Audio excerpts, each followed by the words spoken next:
Malaysia recently unsuspended its MM2H residence program, and a number of people online simply said the program is too expensive for them or they just don't like the program and where it's going. People have naturally asked me, as someone who has spent a lot of time in Malaysia over the years and someone who does have a home in Malaysia, am I going to stay there? I'm going to tell you.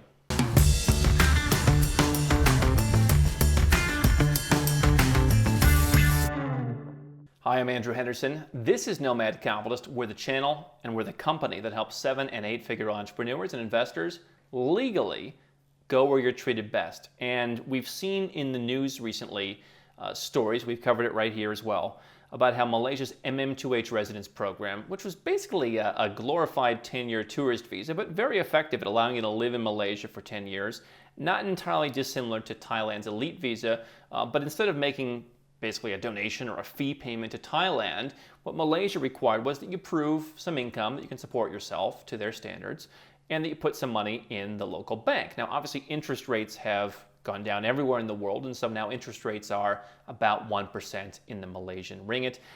Some people have said that these program changes in Malaysia are the end of the program.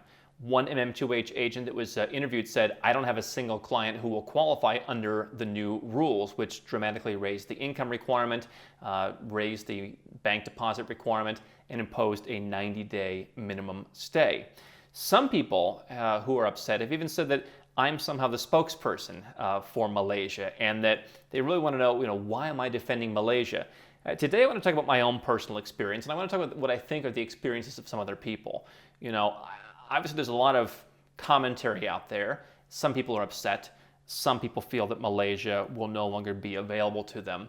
Now, there are other visa programs. There are other residence programs in Malaysia besides the MM2H. This was perhaps the easiest, especially for someone who doesn't run a business or someone who wants their business to be structured cleanly. But one of the things I've been thinking about as I read some of the commentary is there are people who I think feel shut out, who feel hopeless. I don't feel hopeless. I don't feel helpless over this change in the program. Number one, it's possibly remains to be seen how this is going to be rolled out over the course of the next year and how it's going to affect people who already have an MM2H. But I believe this is the direction in which programs are going, where they want you to make a larger commitment of your wealth. They want you to pay larger fees. The fees for MM2H were always pretty low. They're going to remain pretty low in the grand scheme of things, although they are going up substantially on a percentage basis. But the world is getting wealthier, and especially in Asia and also in the US, large countries like that, where you've seen the haves versus the have-nots in the last year and a half. People who are working from home, people who are running businesses from home have gotten much wealthier. We've had tens of millions of new millionaires, and many of them, especially those outside of the Western world, but also increasingly in the Western world, are looking for a place to go. I think people are considering, where can I go and get residence? I don't entirely agree with everything that Malaysia has done on this MM2H. I'll be honest about that. That said, I do believe there's a substantial difference between Malaysia and, let's say, the United States in terms of doing this. For one thing, in the United States, if you're Indian, for example, you're waiting almost 100 years to get your green card. So that's not an efficient system. I often rail against Western countries that are, changing the terms on people, making things more expensive, raising taxes. First of all, Malaysia has not talked about raising taxes, and so it's a tax-friendly place to go. Not only do they rule out the possibility of bringing back a wealth tax, but it's still a very tax-friendly place to live. And so if you compare that to a lot of Western countries, there's not a lot of hoops to jump through. It's not like Portugal's NHR program, which can work, but has a number of caveats. It's what I call the Swiss cheese of tax exemptions. You have to know what you're doing. You have to set yourself up properly. Malaysia has always been pretty straightforward. And so if I wanted to go and live in Malaysia for substantially all of the time, which I don't, I have homes all around the world, but I would like to live in Malaysia for a nice chunk of the year, I can enjoy good tax benefits. They leave me alone. That hasn't changed. So in addition to, I think, people feeling frustrated that the terms have changed, I think that's something you're going to see in a lot more programs where prices go up. Again, how it was executed, how it was announced, the messaging perhaps was off.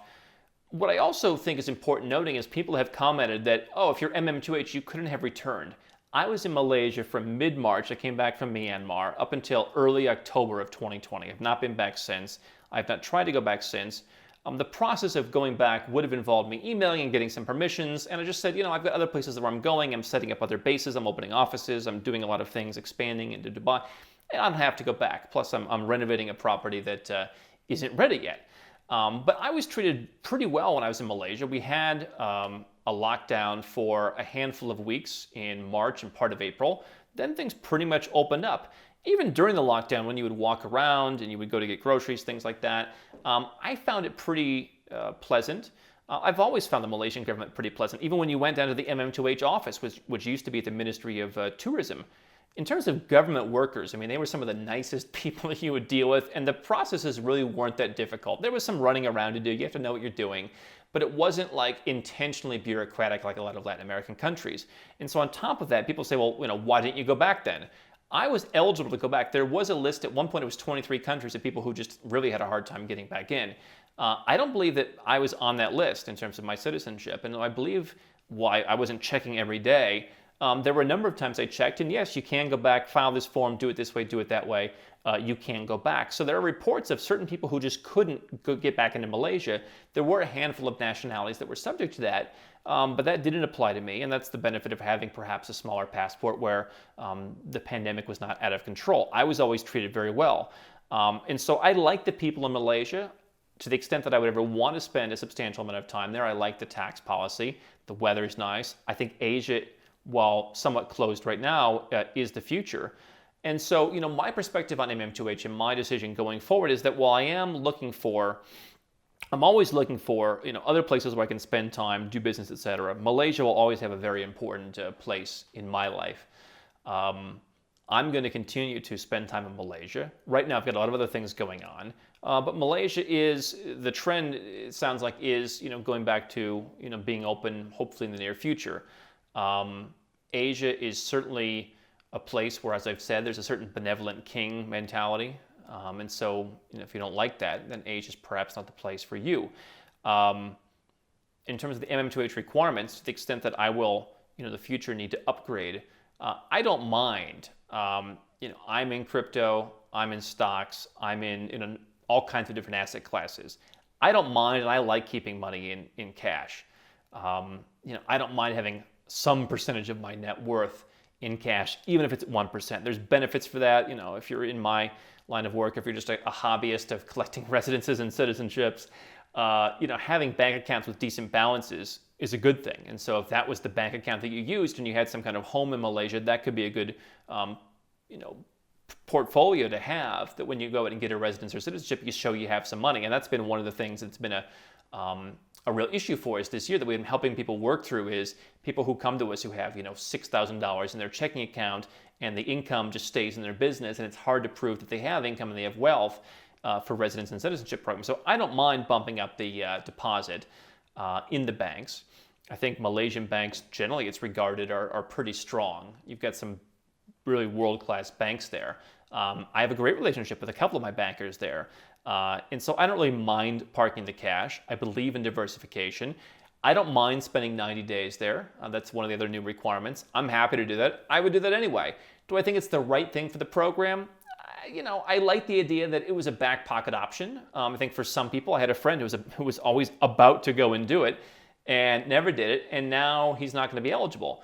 So it's no longer going to be a back pocket option to keep just in case. It's going to be a thing where they want you to go and spend time. And for me, I'm personally happy to do that. I've always felt like, even though my tax situation in Malaysia is very friendly, I do contribute to the economy. During the pandemic last year, we were at the grocery store every day, buying wines with the big markup. As a Muslim country, they have a markup on wines. I've always been happy to pay that. I pay various other taxes. I contribute to the economy. I buy a lot of stuff at stores, and that helps them. And so they want people who are going to come and put money into the economy. I don't entirely see why that's necessary, but for me personally, it works. And I love Malaysia. I'm invested there. I'm renovating a property. To me, and from what I hear from people on the ground, the people have not changed. The people are some of the nicest people. And I will say this. If you are going overseas and you're going to go and look at all the countries that we talk about, and then some, I've been to over 100 countries, what you realize is niceness is really important. people who are just genuinely kind people. That's important, and that can make a difference. And I've seen people on the channel comment about certain countries, people here are such jerks. Listen, Eastern Europe is much more direct, right, than many places in Asia. I'm not saying it's good or bad, but if you don't like directness and you don't like people speaking two words or saying, take coffee, then you're not going to feel comfortable, right? And so Malaysia, very nice people, lots to do there, good taxes. You've heard me sell Malaysia. Now, from my perspective, I want to continue to have a place there. I want to continue to spend some of my time there, and I'm happy to meet the requirements. I've been getting a lot done as Asia has been a little bit more difficult to travel to. Again, my understanding in my situation and in other people's situation, I have friends who are back and forth between Malaysia. They're getting in and out, and they don't even have MM2H. So I've been very happy with how I've been treated by them. I've always felt that they respected MM2H people. Now, is that changing? Are people upset? Some people are upset, no doubt. And I'm not trying to dismiss what they're saying. People are asking me, what am I doing? I plan on staying there. I plan on to continue to participate. I love the place, and that's my status on Malaysia. I'm not leaving yet.